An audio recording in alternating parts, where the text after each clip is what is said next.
Jack, Jack, Jack.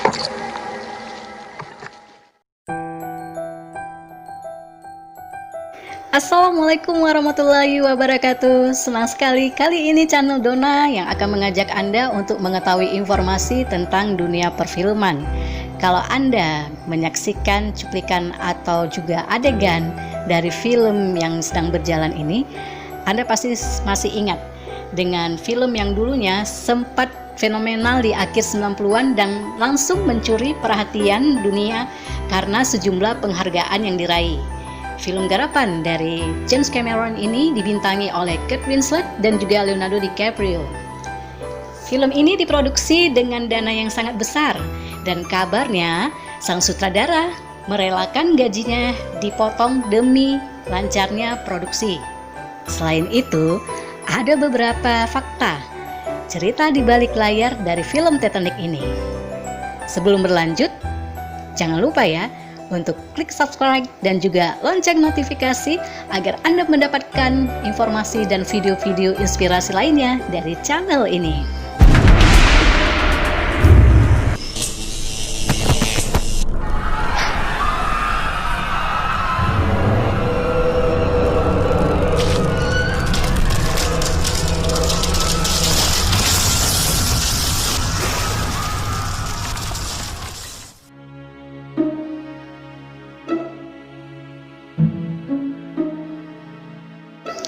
Sejarah juga mencatat kisah kelam tragedi tenggelamnya kapal Titanic yang menjadi sumber utama inspirasi film ini.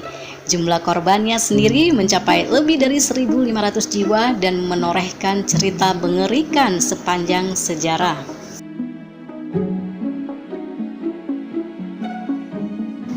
Kabarnya kejadian tenggelamnya kapal digambarkan secara detail sesuai peristiwa sebenarnya. Hal ini membuktikan riset mendalam tim produksi film yang dipimpin James Cameron selaku sutradara.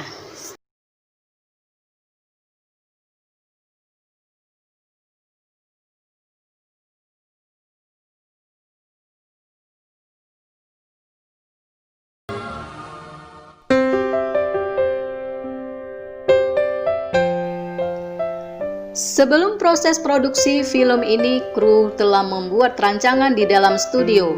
Film yang disponsori oleh Paramount Pictures dan 20th Century yang menghabiskan dana sangat banyak.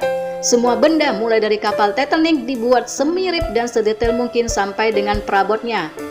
Setting tempat yang mirip dengan lautan adalah sebenarnya kolam di studio yang sudah didesain sedemikian rupa untuk membuat efek yang begitu nyata. Lalu, di manakah studio itu berada?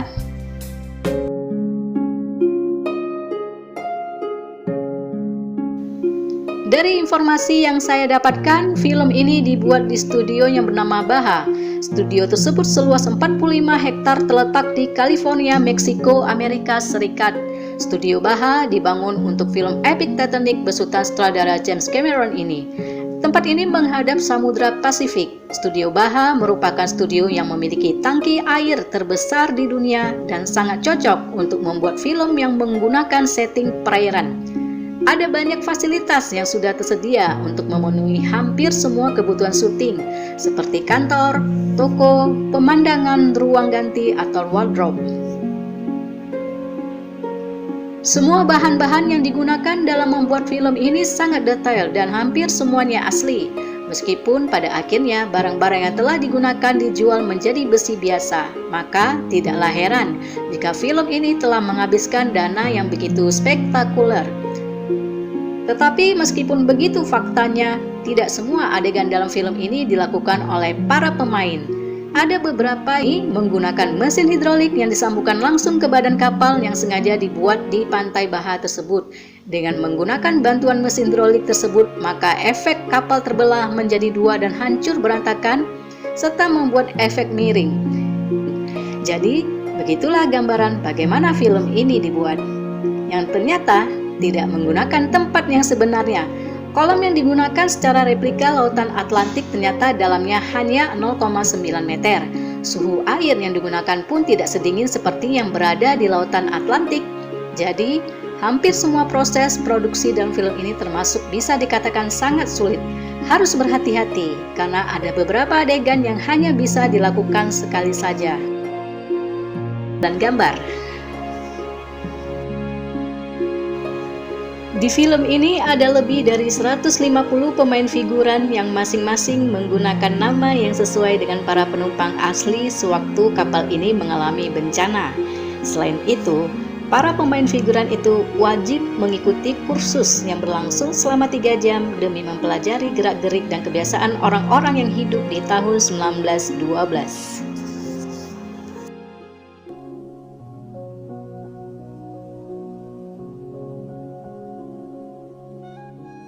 Selama ini sejarah mencatat bahwa kapal itu disebut karam karena meledak. Menurut sebuah informasi, salah seorang korban selamat, Vagenack Bayard, mengklaim gunung es bukanlah penyebab Titanic tenggelam saat melaju dari Southampton, Inggris menuju New York, Amerika Serikat pada 1912 itu.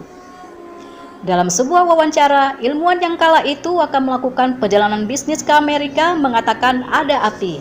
Masih tahap penelitian apakah karena kebakaran atau memang sabotase di lambung kapal. Menurutnya, ledakanlah yang menyebabkan api tersebut. Korban selamat lainnya mengklaim bahwa terjadi 2-4 ledakan di Titanic.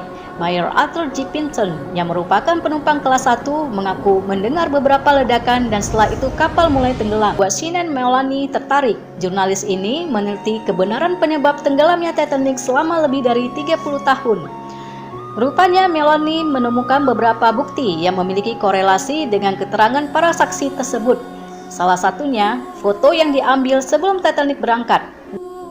Dari foto itu terlihat bekas hitam gelap sepanjang 9 meter di bagian depan lambung kapal. Menurut Melanie, api itu bahkan sudah ada sebelum Titanic berada di Southampton. Melanie menyatakan bahwa api tersebut membakar tanpa disadari selama 3 minggu dalam temperatur 1000 derajat yang menyebabkan logam di sekitarnya meledak. Cerita tabrakan kapal dengan gunung es kemudian tenggelam.